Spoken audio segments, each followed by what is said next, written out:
My lawsuit covers human trafficking, labor law violations, and forced abortions. And there's many reasons. I mean, obviously, I came to realize that if no one ever has the strength to stand up and say the truth of what went on, then it will only continue and get worse. My court case in the United States is basically alleging that they should be paying minimum wage.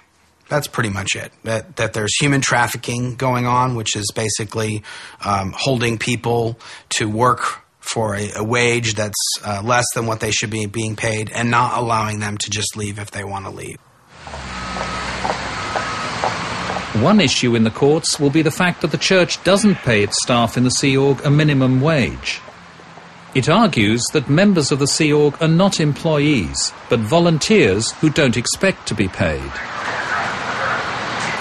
We do so out of our own religious conviction and our desire to work for and be part of and contribute to our religion and its activities. And as such, we don't expect a wage, and we don't do it for a wage. However, Mark Headley says he signed a contract of employment similar to this one when he joined the Sea Org and was promised a minimum wage. 15 years later, I was paid an average of 38 cents an hour for working over 100 hours a week every single week of every year for 15 years. In 15 years, I made a total of $29,000 for 100 hours a week every week. When Mark and Claire met, they were posted to one of the church's most secure Sea Org facilities at Hemet, 2 hours' drive outside Los Angeles. The facility is surrounded by high fences topped with razor wire. What did the church tell you about people who wanted to leave? That people in the Sea organization have foregone the right to leave. And that was reiterated on many different instances. I mean, honestly, I've reflected since leaving, and the only thing that even comes close for me in terms of living conditions and everything else is prison. Just is. Claire Headley joined the Sea Org age 16 and worked for the Religious Technology Centre, earning as little as $23 a week. How hard was it doing that job? Words don't describe it. I mean, there was 2 to 3 year periods where if I slept at all, it was in an office chair or on a floor or 2 hours in a bed. I very, very rarely saw Mark.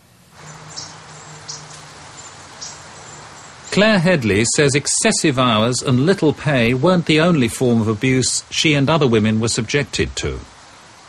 She says she was coerced by senior staff into having 2 abortions. The church denies these allegations. I will always have that emotional scar and wounds. It's a horrifying form of abuse that goes on very prevalently in the Sea organization. Claire Headley says the first abortion took place when she was 19 years old. She and Mark had married 2 years earlier. I had not been paid in months, and I'd used birth control before, but I could not afford it.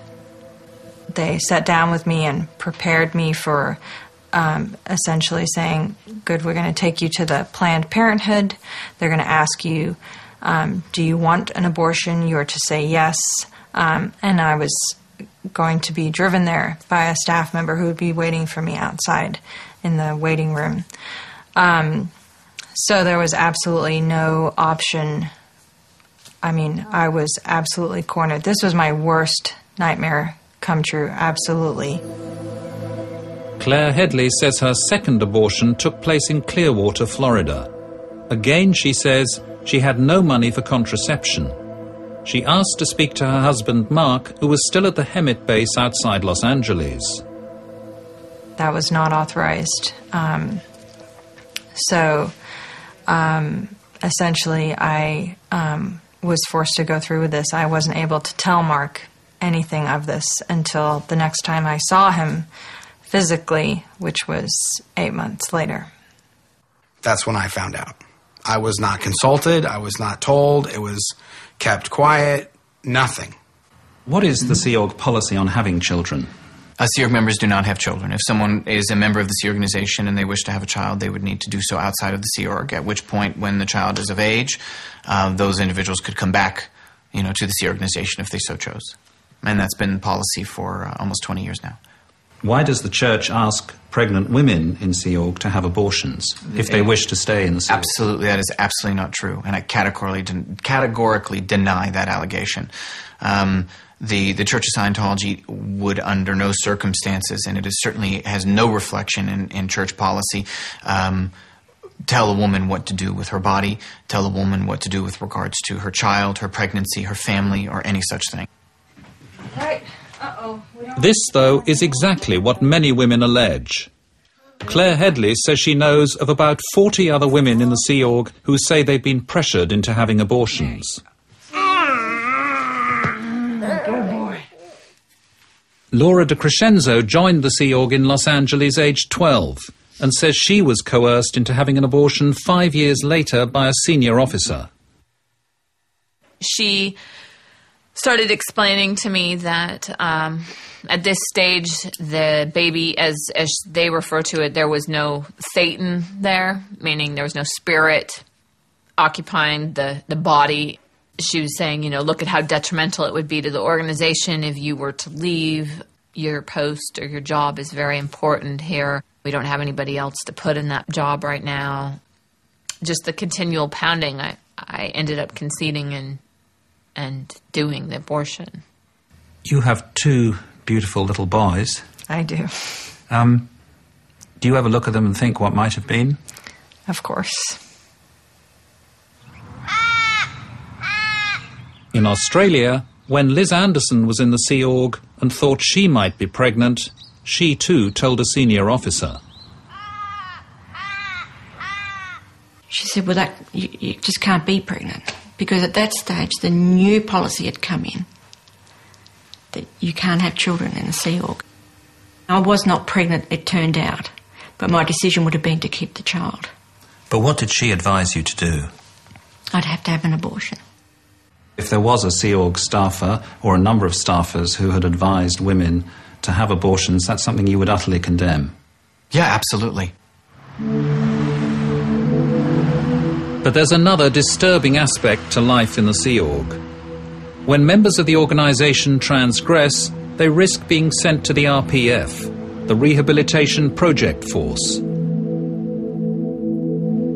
In 1978, after all the years she'd given to Scientology, Hannah Eltringham Whitfield was consigned to the RPF by L. Ron Hubbard for performing badly in a session on Scientology's controversial counselling tool, the E-meter.